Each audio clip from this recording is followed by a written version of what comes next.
guys. What the fuck?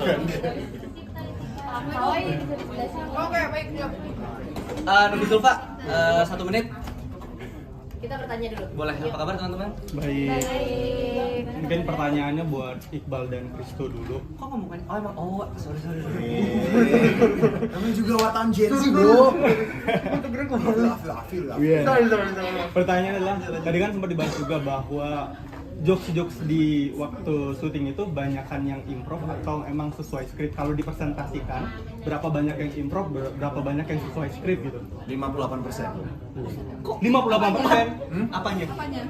Jokesnya, Oh. 58%. Itu ada yang, bagian dari itu. Maksudnya jokesnya kan? Oh, jadi ada yang setengah tuh sebagian ada yang improv, setengahnya udah dari skripnya gitu. Tapi improv pun kita latih dulu gitu. Nggak suka-suka sendiri, mau-maunya. Atau malah ketemu di waktu syuting tuh? Kita baru ketemu emang pas lagi legosi syuting, halo saya Iqbal. Yang reading bukan kita. Teman kita bantuin dong gitu. Iya. Jangan.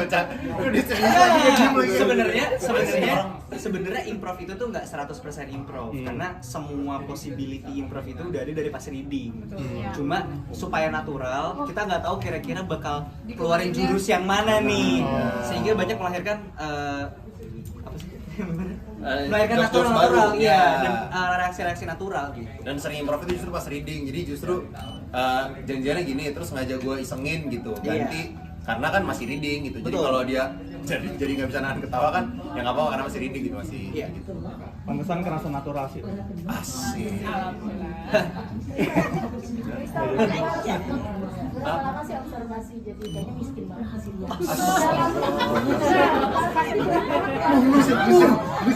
Pasti berat banget menjalani. Ya ampun, 2 kali kamu ulang. Di mana adabmu? Yang nawarin kan marah. Sopan. Tidak fantas. Udah. Kamu tahu tidak fantas. Yuk, mungkin lebih tepatnya apa Bal? Lu cebong. Tadi cebong. Mungkin lebih tepatnya ya kaum marginal dan sesuai dengan karakternya. Iya. Sebenarnya secara treatment sama aja sih seperti karakter-karakter lainnya. Berat atau tidaknya itu tergantung dari 3-dimensional karakternya. Three-dimensional karakternya, relasi satu karakter dengan lainnya gitu sih. Jadi lebih ke apa ya? Mungkin bukan berat ya. Jadi lebih ke bagaimana kita mengulik karakter tersebut dan bagaimana tektokan antar satu karakter dengan yang lainnya lah. Betul. Natural banget itu miskinnya. Keluar di 3 kali ulang. Tapi kayaknya emang yang paling seru kalau buat aku pribadi adalah selain emang observasinya kita lakukan sendiri, tapi menggabungkan kelima karakter ini jadi satu itu sih kayaknya yang paling rewarding kalau buatku ya. Karena ada yang bilang aktor yang baik itu adalah aktor yang membuat pemain lain terlihat baik gitu. Nah, menurutku teman-teman yang ada di sini tuh melakukan hal itu bersama-sama gitu. Jadi nggak ada yang pengen kayak gue pengen lebih tampil di sini nih gitu. Kecuali lu gitu kan gitu. Harus ada di gimana Gue ngejar lu gitu. Jadi semuanya saling membantu dan kita tuh beneran udah tahu kayak di sini nih emang Bang Silet nih emang fokusnya, di sini emang Kia nih. Kita semuanya emang udah bagi-bagi porsi gitu, dan itu buatku sebagai aktor itu sangat-sangat ini sih apa ya? Mantep banget gitu. Nggak ada yang punya perasaan kayak gue pengen itu sama sekali. Saya saling support sih. Ya, kecuali Kristo. Tapi kalau gue pernah bersinar banget ya di Iul deh. Kamu saya Kawai. Kawai lagi. Terima kasih banyak. Aktor ganteng ini kok nggak grogi atau gimana? Waduh. Terima kasih banyak. Ya memang sebuah kehormatan dan rasanya sangat bersyukur juga ya bisa memerankan Melody karena katanya inilah bisa dilihat komplotan saya ini juga. Sangat senang juga bisa berkarya, berproses juga sama teman-teman semua di sini. Bener, kita semua saling support. Dari reading sampai syuting sampai even post pro pun kita tuh juga kadang masih nongkrong. Main Main board games atau ngumpul malam-malam lah gitu di rumah siapa gitu. Sangat Disco. sangat bersyukur. Enggak. Surfing. TikTok gitu ya kayak apa sih? Nge-hack. Enggak nyampe juga. Server nge-hack Scam. negara orang lain. Breakdance. Intinya sangat bersyukur. Alhamdulillah. Keren, gue bangga banget ya. Aku juga bangga malu banget. Untuk scene yang golden scene itu Yang itulah ya pokoknya ya. itu Semoga kita kamu sempat membuat ngomong sama beliaunya. ya itu seperti apa kayak Sungguh pertanyaan yang sangat gampang untuk tidak spoiler. Benar, aduh Terima kasih banyak. enggak tadi udah keburu spoil karena tadi ada judul. Oh iya. Iya, Tapi diam-diam. Ya TTA. jadi gue jawab tapi jangan ditayangin ya. Enggak, jangan. Gimana? Ya dong. Nggak usah sebut nama. Gitu aja. Ya sama, maksudnya pasti ini dulu, approach dulu, ngobrol, terus unggah-ungguh, izin, ngasih tahu maksudnya adegannya tuh akan seperti apa gitu, karena kan lumayan melibatkan fisik juga tuh ya, jadi supaya cair lah, karena untuk bisa kayak gini itu kan butuh kepercayaan juga ya, jadi pengennya saat itu di sela sempitnya waktu syuting saat itu supaya lumayan cair, jadi adegannya juga bisa berjalan dengan lancar, paling kayak gitu sih. Tapi dia profesional banget dia emang, sorry? Berapa kali tag? Banyak, itu banyak banget sih, lumayan. Dan tapi dia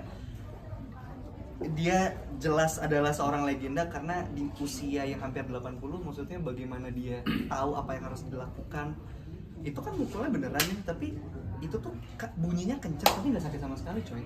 Jadi kayak dia punya teknik-teknik yang kayak seakan-akan kencang di kamera, kencang tapi sebenarnya tuh tidak ada rasa sakit sama sekali. Karena beliau kan sering banget main laga gitu kan. Iya.